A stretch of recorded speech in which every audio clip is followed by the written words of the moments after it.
안녕하십니까. 지난 한 주간도 여러분들 평안하셨습니까?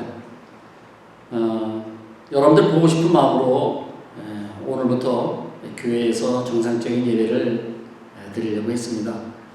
그런데 또 주정부나 또 우리 기독교 교단에서 또 규정한 규정들이 굉장히 많습니다.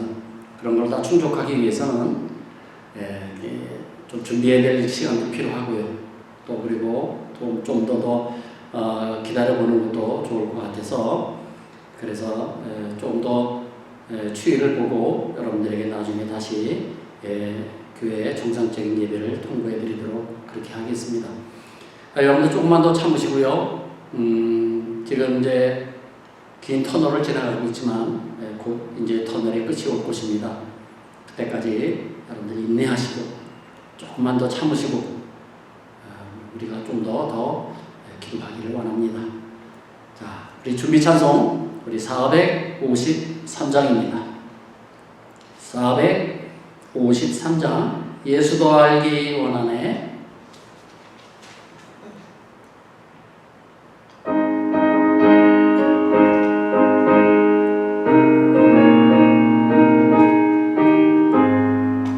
예수도 알기 원하네.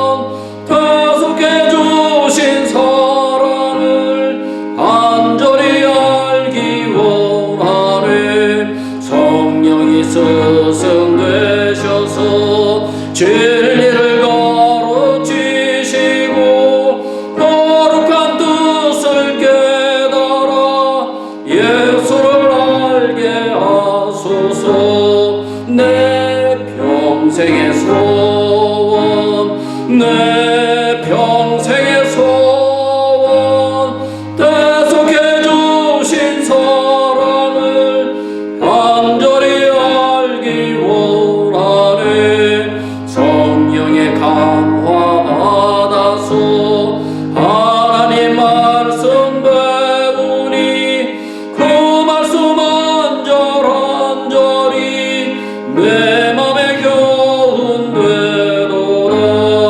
내 평생의 소원 내 평생의 소원 대속해 주신 사랑을 간절히 알기 원하네.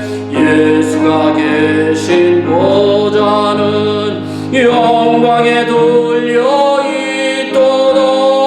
평화의 왕이 오시니 그 나라 왕성하도다. 내 평생의 소원 내 평생의 소원 대속해 주신 사랑을 간절히 알기 원하네. 아멘. 이 시간 우리 시간이 되었으므로 머리 마음을 정돈하시고 오늘 하나님이 주시는 말씀에 집중하시고 또 하나님이 주시는 말씀으로 은혜 받기를 원하며 우리 다 함께 묵도하심으로써 우리 6월 첫째 주 예배를 하나님께 신령과 진정으로 드리도록 하겠습니다. 다 함께 묵도하시겠습니다.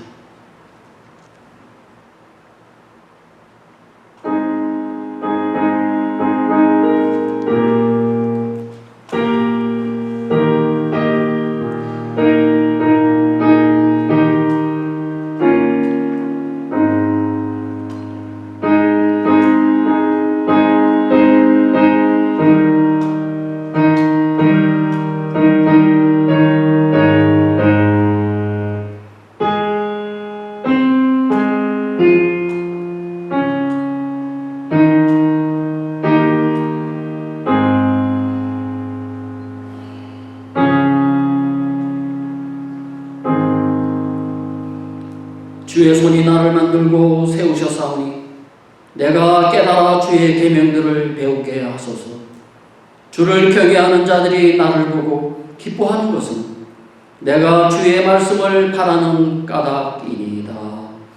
아멘. 전능하신 하나님 아버지, 주님을 경외하는 하나님의 백성들이 오늘 이 자리에 모였습니다. 지난 한 주간도 하나님의 은혜 속에서 하루하루를 하나님이 지켜주셨음을 진실로 감사를 드립니다. 하나님, 오늘도 주시는 말씀을 통하여서 우리의 심령에 새로운 힘이 솟아나게 하여 주시고 우리가 더욱더 새로워지며 하나님의 은혜를 깨달을 수 있는 귀한 시간이 되게 하여 주시오며 이 예배를 통하여 주님 홀로 영광받아 주시옵소서. 하나님, 긴 코로나 바이러스로 인한 이 성도들이 지치지 않게 하여 주시고 하나님, 생활에 어려움이 없도록 하나님이 인도하여 주시오며 어려울수록 고난 가운데서도 더욱더 하나님을 바라볼 수 있는 믿음들을 저희들에게 허락하여 주시옵소서.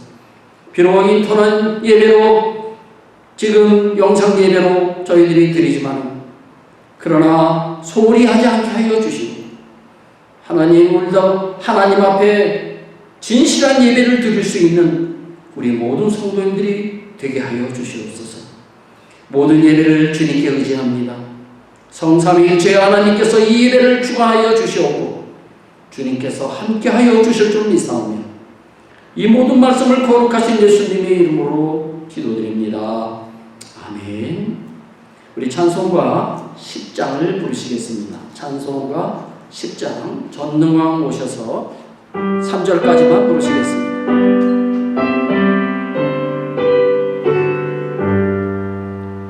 전능왕 오셔서 주의 이름 찬송케 하옵소서.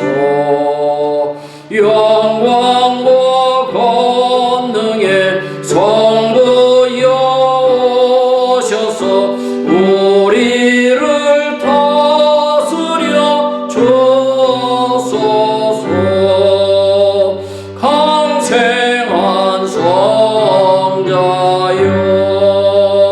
오셔서 기도를 들으소서.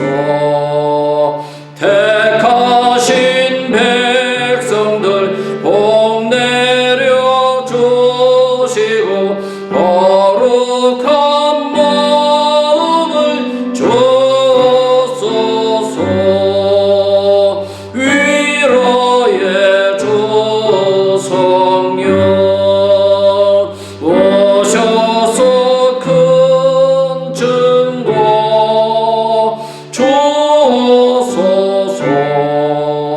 전능한 주시여 각 사람 마음에서 떠나지 마시고 계십소서.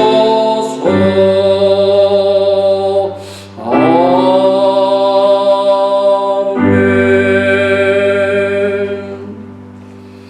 사도신경으로 신앙 고백 드리도록 하겠습니다. 전능하사 천지를 만드신 하나님 아버지를 내가 믿사오며 그 외아들 우리 주 예수 그리스도를 믿사오니 이는 성령으로 잉태하사 동정녀 마리아에게 나시고 본디오 빌라도에게 고난을 받으사 십자가에 못 박혀 죽으시고 장사한 지 사흘 만에 죽은 자 가운데서 다시 살아나시며 하늘에 오르사 전능하신 하나님 우편한 자 계시다. 저리로서 산자와 죽은 자를 심판하러 오시리라. 성령을 믿사오며 거룩한 공예와 성도가 서로 교통하는 것과 죄를 사하여 주시는 것과 몸이 다시 사는 것과 영원히 사는 것을 믿사옵나이다. 아멘. 오늘 하나님께서 주신 말씀은 데살로니가 전서 5장 10절부터 13절까지 말씀입니다. 신약성경 데살로니가 전서 5장 10절부터 3절까지 말씀이 되겠습니다. 신약성경 332페이지가 되겠습니다. 제가 여러분들에게 봉독해 드리겠습니다. 예수께서 우리를 위하여 죽으사 우리로 하여금 깨어있든지 자든지 하나님과 함께 살게 하려 하셨느니라. 그러므로 피차 권면하고 서로 덕을 세우기를 너희가 하는 것 같이 하라.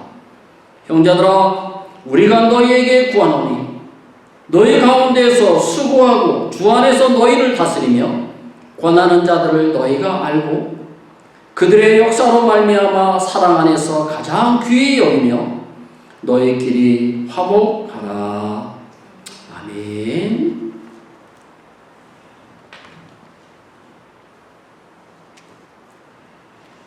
오늘 말씀의 제목은요, 성도의 올바른 신앙생활, 이렇게 제가 정해봤습니다.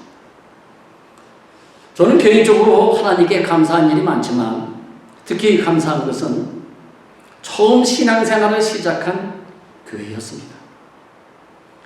서울에 있는 성복교회인데 그 당시에 약 150명 정도 모이는 작은 교회였습니다. 담임 목사님은 전국적으로 부흥회를 인도하는 목사님이셨고 모든 성도들은 성령이 충만한 그런 뜨거운 교회였습니다.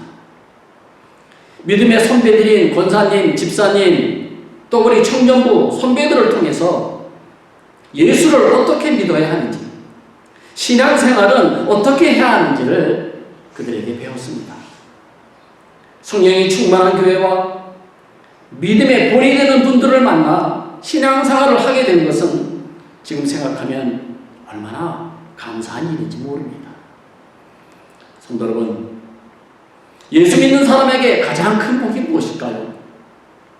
저는 개인적으로 좋은 교회 다니면서 신앙생활 잘하다가 천국 가서 주님께 칭찬받고 상급받는 것이 아닐까 생각해 봅니다. 예수 믿는 사람에게 교회 생활은 참으로 중요합니다. 교회 생활에 성공해야 신앙생활에 성공할 수가 있고 신앙생활에 성공해야 모든 복이 따라오게 되는 것입니다. 오늘 본문은 우리가 어떻게 해야 신앙생활을 잘할 수 있는지 그 방법을 가르쳐주고 있습니다.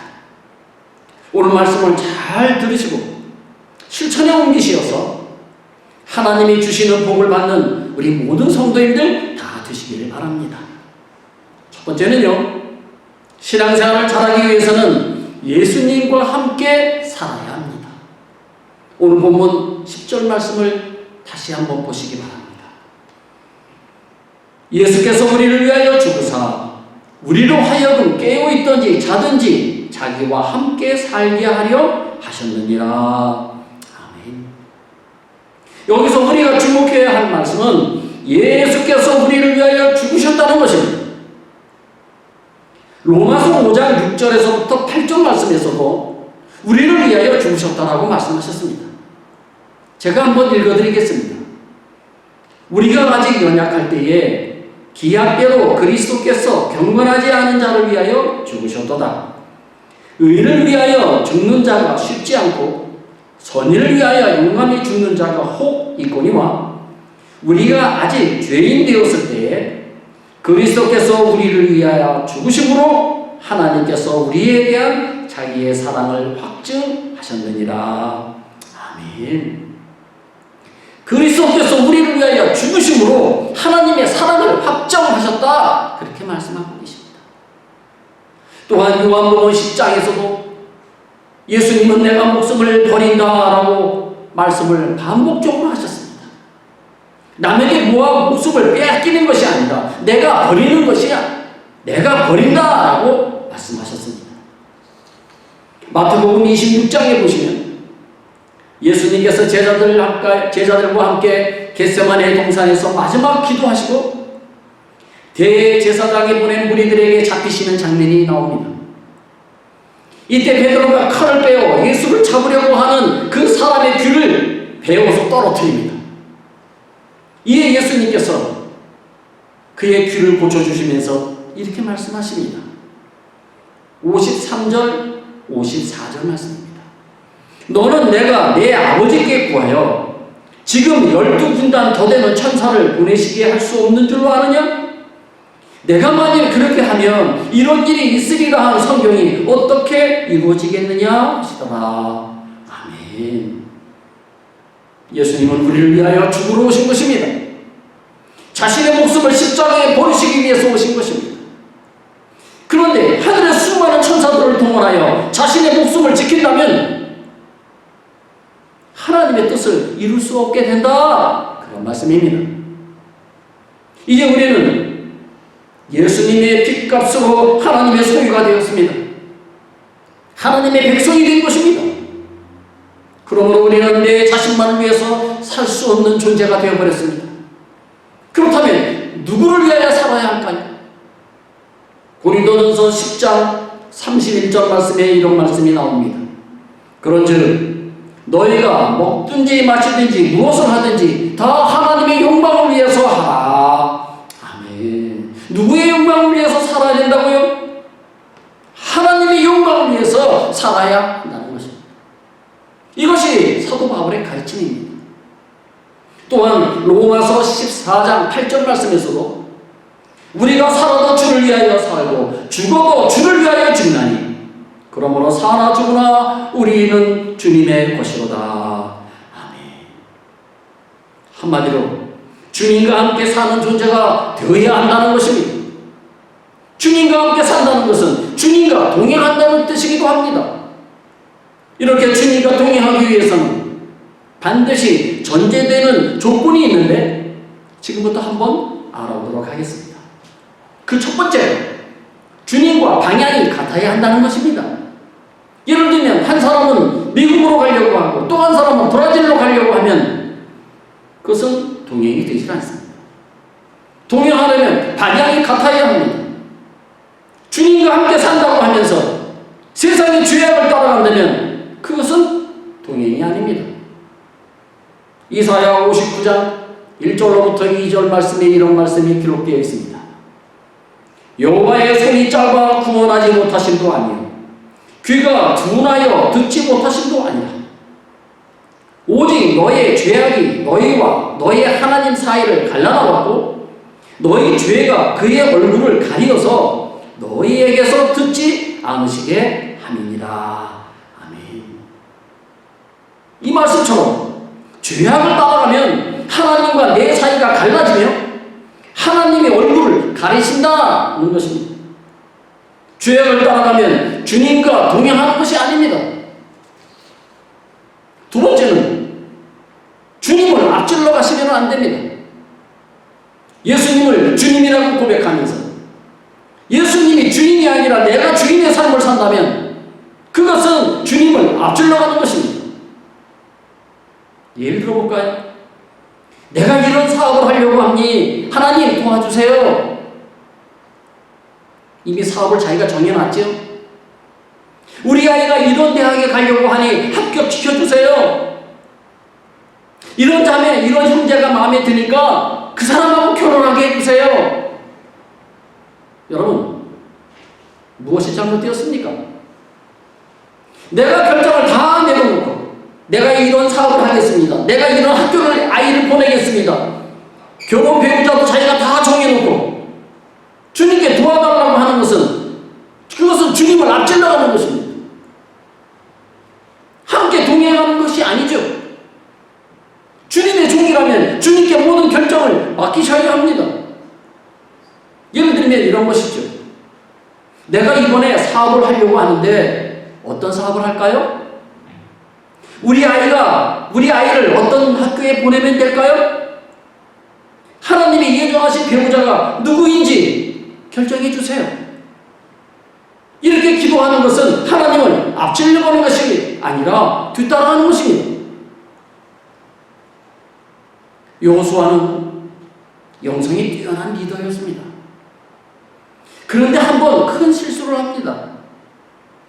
여호수아서 9장에 보시면요, 기브온 사람들이 헤어진 전대와 찢어져서 기운 포도주 부대를 나귀에다 싣고 발에는 낡아서 기운 신발을 신고 낡은 옷을 입고 마르고 곰팡이 난 빵을 가지고 와서는 멀리서 왔다고 거짓말을 하며 평화조약을 맺자고 그들에게 이야기합니다.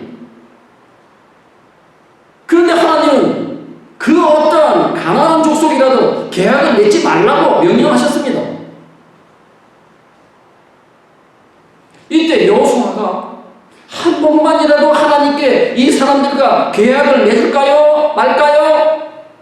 물어보고 하나님의 뜻대로 움직였다면 얼마나 좋았을까요? 그런데 성경을 보면 하나님께 묻지 아니하고 그들과 계약을 맺어버립니다. 이 문제 때문에 이스라엘이 큰 어려움을 당하게 됩니다. 이처럼 하나님께 먼저 여쭤보지 아니하고 자기 의견대로 결정하는 것은 그것은 하나님을 앞질러 가는 것입니다. 세 번째는요, 주님으로부터 뒤처지지 않는 것입니다. 요즘 같은 세상에 성경대로 신앙생활에서 어떻게 살아? 요즘 같은 세상에 성경대로 장사해서 어떻게 이익을 남겨? 요즘 같은 세상에 성경대로 사업을 해서 성공할 수 있겠어? 요즘 같은 세상에 성경대로 신앙생활해서 우리 아이가 좋은 대학 가겠어? 이렇게 말한다면 하나님을 믿을 필요가 없죠. 왜 믿습니까? 그런데 중요한 것은 요즘 같은 세상에도 여전히 하나님은 창조주이시고 전능자이시고 우리의 생사 화복을 주관하시는 역사의 주인공이라는 사실입니다. 그렇기 때문에 그 하나님을 바짝 따라가야 우리의 삶도 형통해지고 능력과 기적을 경험하게 되는 것입니다. 이것이 올바른 신앙인의 자세인 것입니다. 베드로를 한번 볼까요? 마태복음 26장 35절 말씀에 이렇게 말합니다. 내가 주와 함께 죽을지언정 주를 부인하지 않겠나이까 하고 모든 제자도 그와 같이 말하니라. 베드로가 뭐라고 말했습니까? 주와 함께 죽을지언정 주님을 부인하지 않겠다고 그러고 말했습니다. 그래놓고는 멀찍이 떨어져서 예수님을 따라갑니다. 그러니 결정적일 때 어떻게 됩니까? 나는 그런 사람을 모른다고 3번이나 부인하고 예수님을 저주까지 합니다. 성도 여러분, 주님과 방향을 맞추고 앞서가지도 말고 뒤처지지도 말고 주님과 함께 동행하시고 사시는 우리 모든 성도님들 되시기를 바랍니다. 두 번째는요, 올바른 신앙생활을 하기 위해서는 덕을 세우는 삶을 살아야 합니다. 오늘 본문 11절 말씀을 보시기 바랍니다. 오늘 본문 11절입니다. 그러므로 피차 권면하고 서로 덕을 세우기를 너희가 하는 것 같이 하라. 아멘. 베드로 후서에 보시면 믿음의 덕을 이라고 하는 말씀이 나옵니다. 믿음이 중요하죠. 믿음이 없으면 하나님을 기쁘시게 하지 못할 뿐만 아니라 주님의 능력과 기적을 경험하지 못하기 때문입니다. 그런데 믿음이 전부가 아닙니다. 믿음은 기초이고 그 위에 덕을 쌓아야 한다고 성경은 가르치고 있습니다. 고린도전서 10장 23절 말씀을 한번 보십시오. 제가 읽어드리겠습니다. 모든 것이 강하나 모든 것이 유익한 것은 아니요 모든 것이 강하나 모든 것이 덕을 세우는 것은 아니니. 무슨 말씀입니까? 내가 당당하게 모든 일을 할 수 있는 권한이 있지만 그것이 다 유익하고 덕을 세우는 것은 아니라는 말씀입니다. 다시 말하면 내가 모든 일을 할 수는 있지만 공동체 전체를 위해서 다른 사람들을 배려하고 그리고 내 마음을 절제하는 그것을 덕이라고 하는 것입니다. 이것이 필요하다는 것입니다. 성도 여러분, 믿음도 있고 열심도 있는데 덕이 부족한 사람들이 교회 안에 많으면 그 공동체는 어떻게 될까요? 분열이 생기고 상처받는 사람들이 생기고 이곳 저곳에서 불만과 불평의 소리가 터져나오게 될 것입니다. 그러나 반대로 교회 공동체 안에 덕이 있는 사람들이 많으면 이런 공동체는 따뜻하게 됩니다. 성도들이 서로 위로하고 힘과 용기와 소망을 얻게 되어서 아름다운 그런 공동체가 되는 것입니다. 1800년대 한국의 조독삼 장로님의 이야기를 제가 잠시 전해드리도록 하겠습니다. 이분은 금산 지역의 소문난 부자였습니다. 이 지역을 왕래하며 복음을 전하던 미국 선교사 루이스 테이트를 통하여 예수를 믿게 됩니다. 그런데 그에게는 이자이라고 하는 젊은 종이 있었습니다. 주인이 예수를 영접할 때 이 이자이라고 하는 이 종도 예수를 영접하게 됩니다. 그리고 둘 다 데이트 선교사가 세운 교회의 집사가 됩니다. 그 당시 양반과 상동이 같이 집사가 된다고 하는 것은 그것은 어려운 일이지만 같은 교회를 다니는 것도 어려운 일이지만 같이 집사가 된다는 것은 그것은 불가능한 일이었습니다. 그런 시대였습니다.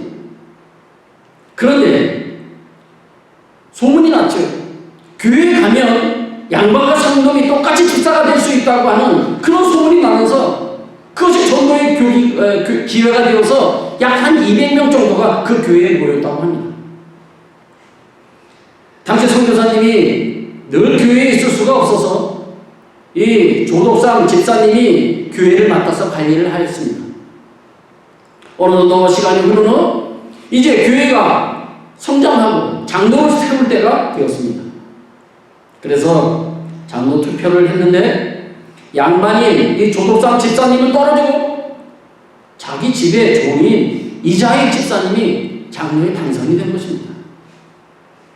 이 정도 되면 우리 조독삼 집사님 마음이 상하고 불평이 나고 교회를 떠날 수도 있겠죠.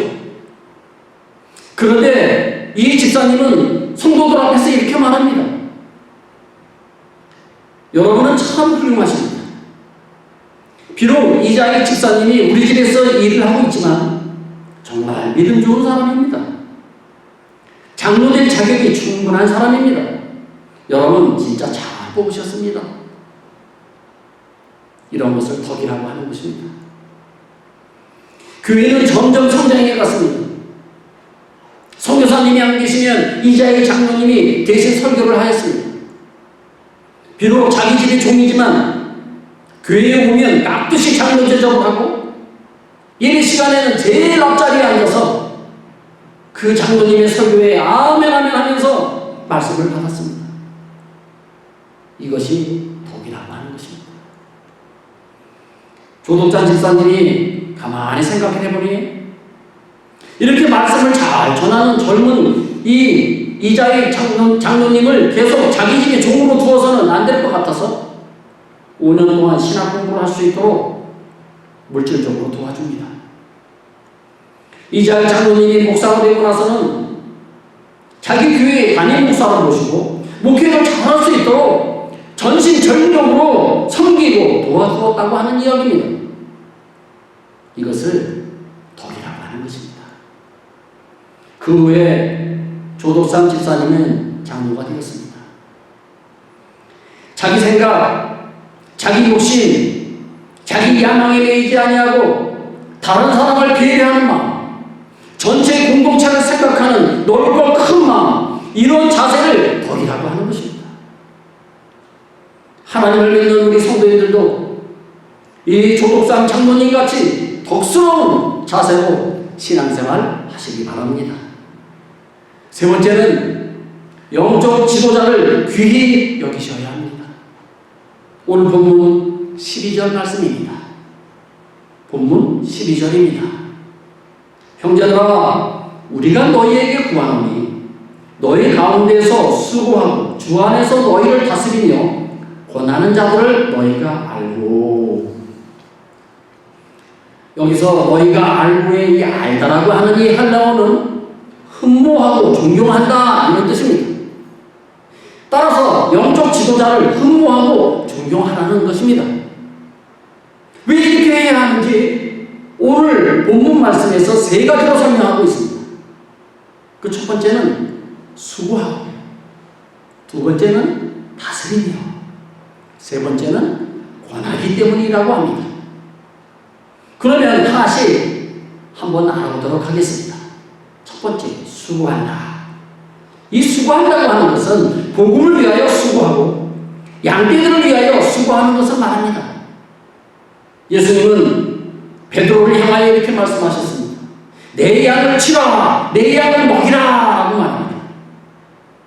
양떼를 보살피고 말씀의 양식을 먹이는 일은 아무나 할 수 있는 일이 아닙니다. 정말 수고를 많이 할 수밖에 없는 일입니다. 이런 일을 하나님께서 영적 지도자인 목회자들에게 이 일을 맡기셨다는 것입니다. 두 번째는 다스리기 때문에 흠모하고 존경하라는 것입니다. 다스린다고 하는 말은 교회법으로는 치리한다 이런 말입니다. 성도들이 하나님 말씀대로 살고 믿음의 생활을 똑바로 해야 하는데 말씀에 불순종하고 타락하여 악을 행하는 문제가 발생하는 경우에 이를 올바로 잡기 위하여 교회의 법적으로 다스리는 것을 치리한다 이렇게 말합니다. 잘못된 것을 올바로 가르쳐 바로 잡아주는 것을 말하는 것입니다. 이렇게 성도들을 다스리는 것이 목회자의 역할 중에 하나인 것입니다. 세 번째는 성도들을 권하기 때문에 흠모하고 존경하라는 것입니다. 여기서 권한다라고 하는 것은 말씀을 가르친다 이런 뜻입니다. 당시 초대교회는 놀라운 부흥의 역사가 일어났습니다. 그 부흥의 핵심을 성경은 이렇게 기록하고 있습니다. 사도행전 2장 42절입니다. 그들이 사도의 가르침을 받아. 무슨 말씀입니까? 사도들의 말씀의 가르침을 받아 초대교회는 놀라운 부흥의 역사가 일어나게 되었다는 것입니다. 네 번째는요, 교회의 영적인 지도자에게 하는 것이 곧 예수님께 하는 것이기 때문입니다. 예수님은 마태복음 10장 40절에서 이렇게 말씀하셨습니다. 너희를 영접하는 자는 나를 영접하는 것이요 나를 영접하는 자는 나를 보내신 이를 영접하는 것이니라. 그렇게 말씀하셨습니다. 이런 네 가지 이유들 때문에 영적 지도자의 목회자를 흠모하고 존경하라는 것입니다. 더 나아가서 13절 말씀을 한번 보시기 바랍니다. 오늘 본문 13절입니다. 그들의 역사로 말미암아 사랑 안에서 가장 귀히 여기며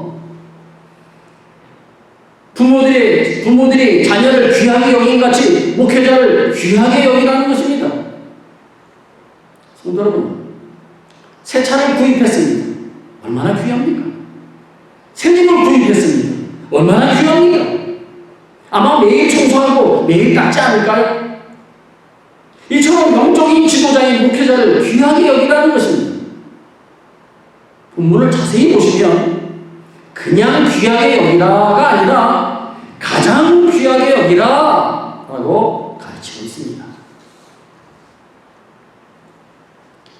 구약성경 열왕기상 17장에 보면은요, 영적인 지도자 목회자를 잘 대접해서 복을 받은 사람들이 나옵니다. 그 중에 사르밧 과부, 여러분들 잘 아시는 것처럼 사르밧 과부가 선지자 엘리야를 극진하게 대접하는 내용이 나옵니다. 긴 가문 끝에 양식이 없어 마지막으로 아들과 함께 먹고 죽으려고 남겨둔 가루로 음식을 만들어서 엘리야를 잘 대접합니다. 이 여인의 정성을 보시고 하나님이 이 가정을 축복해 주십니다. 가문이 끝나는 날까지 기름통에 기름이 떨어지지 아니하였고 밀가루통에 가루가 떨어지지 않았다고 기록하고 있습니다. 또 있습니다. 열왕기하 4장에 보시면요, 수넴 여인의 이야기가 나옵니다. 수넴 여인도 마찬가지입니다. 엘리야의 제자인 엘리사 선지자를 얼마나 극진하게 대접했는지 모릅니다. 그래서 하나님이 그 가정에 복을 주십니다. 그 그녀의 아들이 병이 들어 죽어 있을 때에 엘리사 선지자를 통하여서 하나님이 살려주는 기적을 체험하게 됩니다. 이 얼마나 큰 복입니까? 하나밖에 없는 아들을 하나님이 살려주셨는데, 이 수냉 여인이나 이 사르밧 과부는 이렇게 영적인 지도자 목회자들을 잘 대접함으로 인해서 이와 같이 큰 복을 받게 된 것입니다. 미국의 석유 재벌 록펠러의 이야기를 잠시 전해드리도록 하겠습니다. 그는 16세에 회사에 입사해서 31세에 세계에서 가장 큰 석유 회사의 경영인이 됩니다. 그는 한평생 4,928개의 교회를 세웠고요, 24개의 대학을 세웠습니다. 그는 어린 시절 무척 가난한 환경에서 학교 교육도 제대로 받지 못한 채 신문팔이와 공장일을 하면서 살았습니다. 그러나 그는 세상에서 가장 소중한 유산을 가지고 있었습니다. 어느 날 기자가 찾아와서 세계 최고의 부자가 된 비결을 물었습니다. 그때 록펠러는 이렇게 말합니다. 나는 어머니로부터 신앙의 유산을 물려받았는데 그것이 성공의 비결입니다. 첫 번째 신앙의 유산은 철저한 11조 생활이고, 두 번째는 교회에 가면 제일 앞자리에 앉아서 예배드리는 것이고, 세 번째는 교회 일에 순종하고 영적 지도자인 목사님의 마음을 아프게 하지 않는 것입니다. 라고 대답했다고 합니다. 록펠러는 어머니로부터 물려받은 그 신앙의 유산을 평생 기억하며 모범적인 신앙생활을 하였다는 것입니다. 신앙생활을 잘하다 보니 사회생활을도 성공하게 되었던 것입니다. 여러분도 이 말씀을 가슴에 새기시고 록펠러처럼 모범적인 신앙생활을 하여 축복된 삶을 누리시는 여러분들 다 되시기를 바랍니다. 네 번째입니다. 서로 화목해야 합니다. 오늘 본문 13절 말씀에 제일 마지막에 이렇게 기록하고 있습니다. 너희끼리 화목하라 라고 말합니다. 목회자에게 잘하는 것 이상으로 연약하고 어려운 성도들에게 사랑의 손길을 내미는 것도 매우 중요하다는 것입니다. 성도들과 좋은 교제를 이루고 서로 화목하는 것은 매우 중요한 일인 것입니다. 히브리서 12장 14절 말씀에 이런 말씀을 하고 있습니다. 모든 사람과 더불어 화평함과 거룩함을 따르라.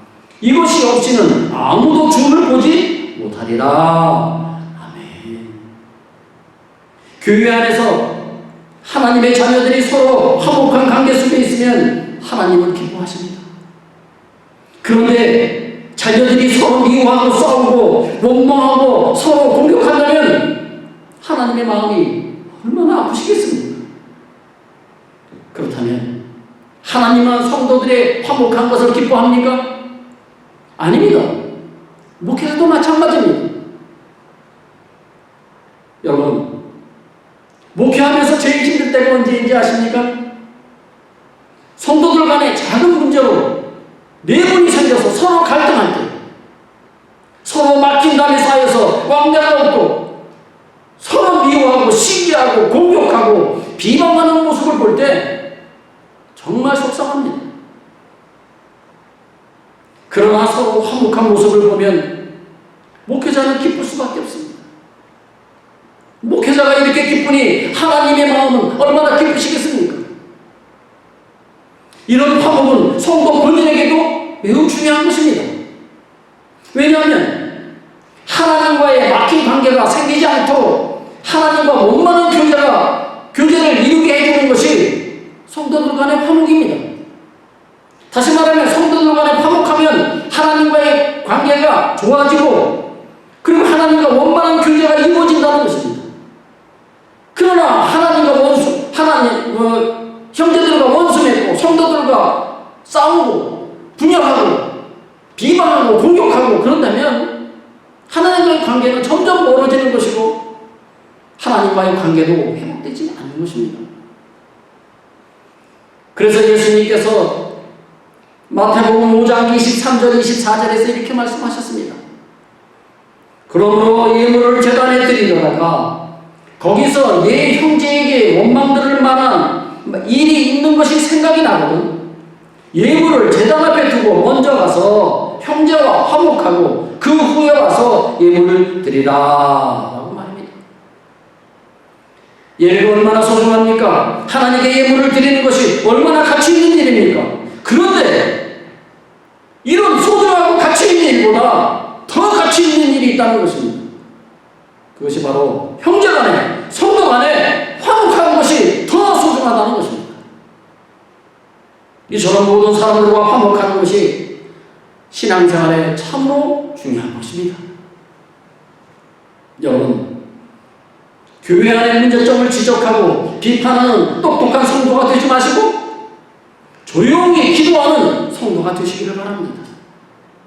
입을 꼭 다물고 기도하면 성령님이 그 문제를 해결해 주실 것입니다. 사랑하는 성도 여러분, 오늘 성도의 올바른 신앙생활에 대해서 4가지를 알아보았습니다. 마지막으로 한번 정리하고 마치도록 하겠습니다. 첫 번째가 무엇이라고 했습니까? 예수님과 함께 살아야 한다는 것입니다. 잊지 마십시오. 뒤처지지도 말고 예수님을 앞장서지도 말고 항상 동행하는 것이 중요하다는 것입니다. 두 번째는요, 덕을 세우는 삶을 살아야 한다는 것입니다. 세 번째는요, 영적인 지도자를 귀하게 여기라는 것입니다.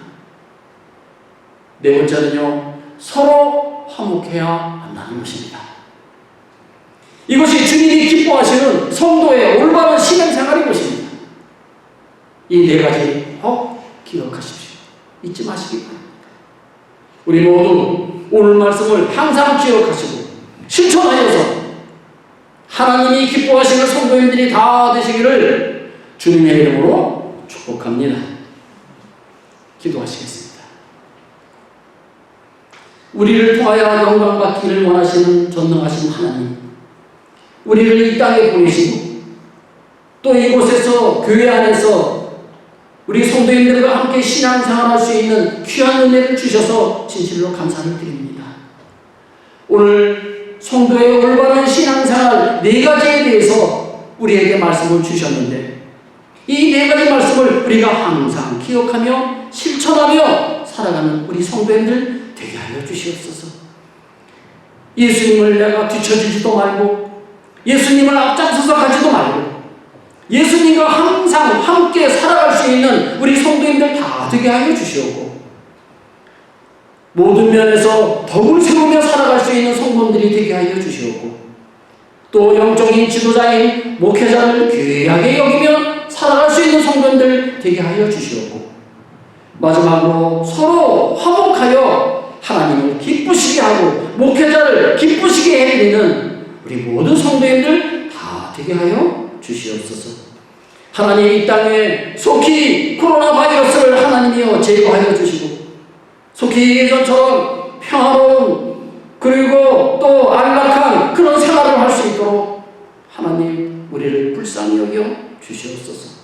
오직 하나님의 은혜만을 바라봅니다. 속히 이 어려움이 지나가게 하여 주시옵고 우리 소망장로교회에 속해 있는 어린아이서부터 우리 학생들, 청년들, 우리 어른에 이르기까지 한 사람이라도 이 바이러스에 걸리지 않도록 하나님께서 안전하게 지켜주시옵소서. 이 교회의 예배가 회복되는 그날까지 우리 성도님들이 게으르지 않게 하여 주시고 고난 가운데 더욱더 하나님을 바라보며 더욱더 말씀을 의지하며 기도하며 이 기간을 보낼 수 있는 우리 성도님들 다 되게 하여 주시옵소서. 이 모든 말씀을 거룩하신 예수님의 이름으로 축복하며 기도드립니다. 아멘. 찬송가 449장입니다. 구찬송가 377장 예수 따라가며 4절까지만 부르도록 하겠습니다. 5절은 에스파뇰이 번역이 안 되어 있습니다. 4절까지만.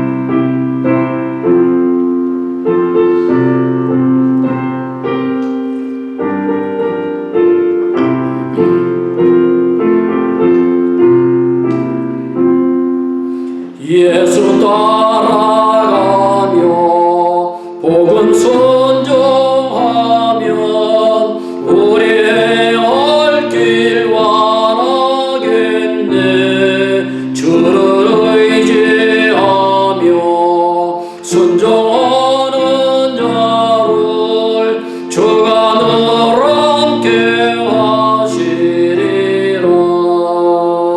의지하고 순종하는 길은 예수 안에 즐겁고 복된 길이로다. 해를 당하거나 우리 고생할 때 주가 위로해 주시겠네. 주를 의지하며 순종하는 자를 주가 안위해 주시리라. 의지하고 순종하는 길은 예수 안에 즐겁고 복된 길이로다. 남의 짐을 지 슬픔 위로하면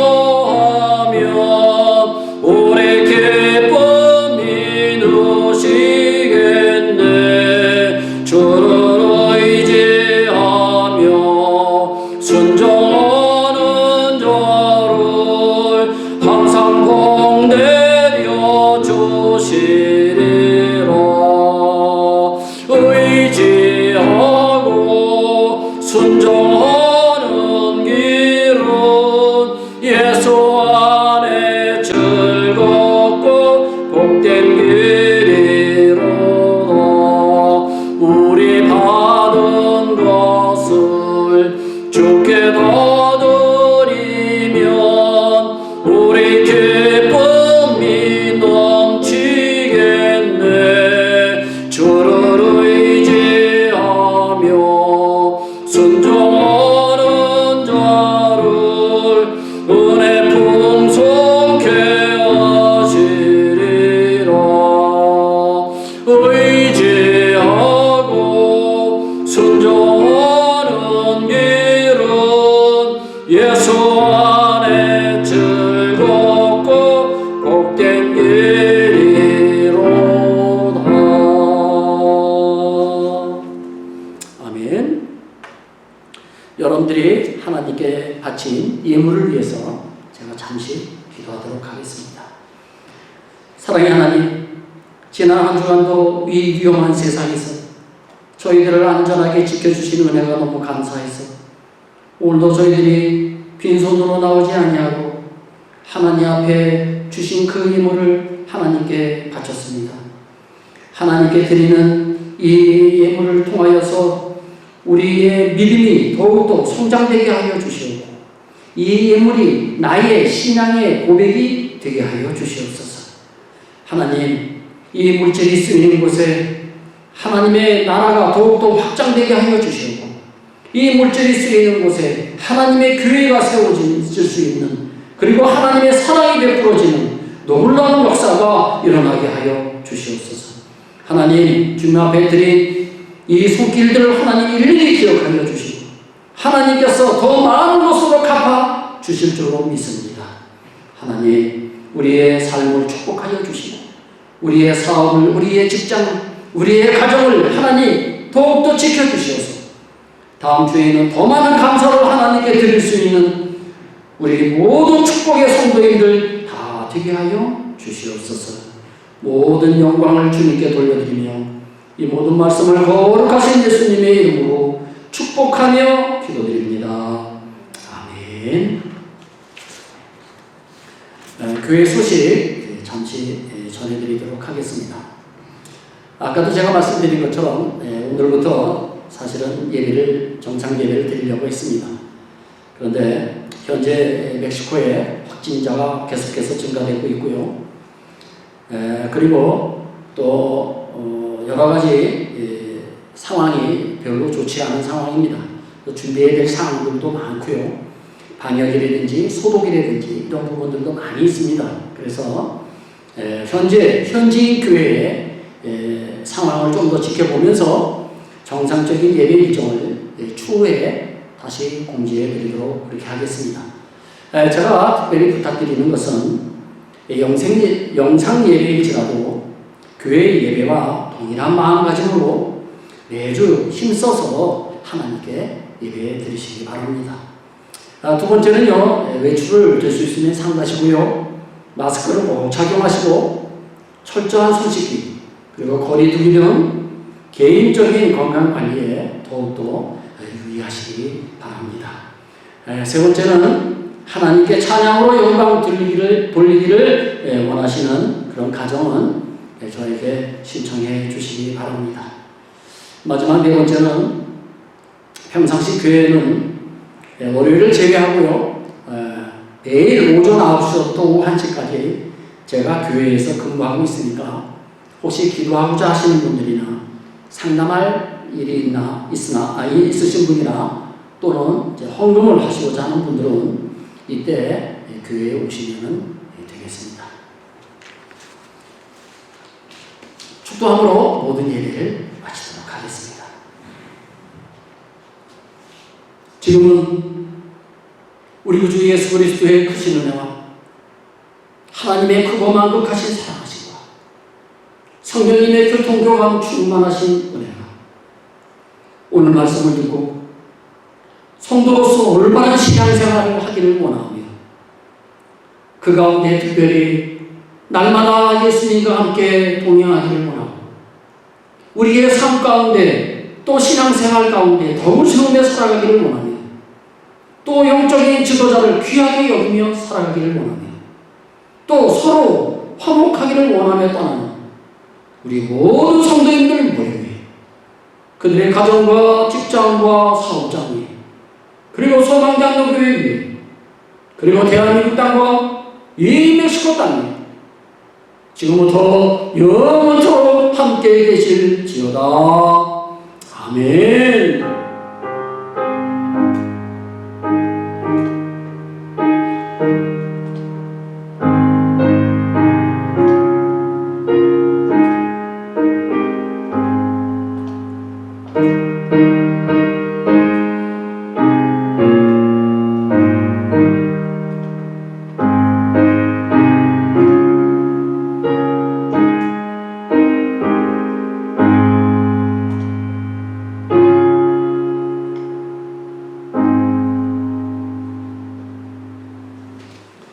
대단히 감사합니다. 모든 예배를 마치도록 하겠습니다.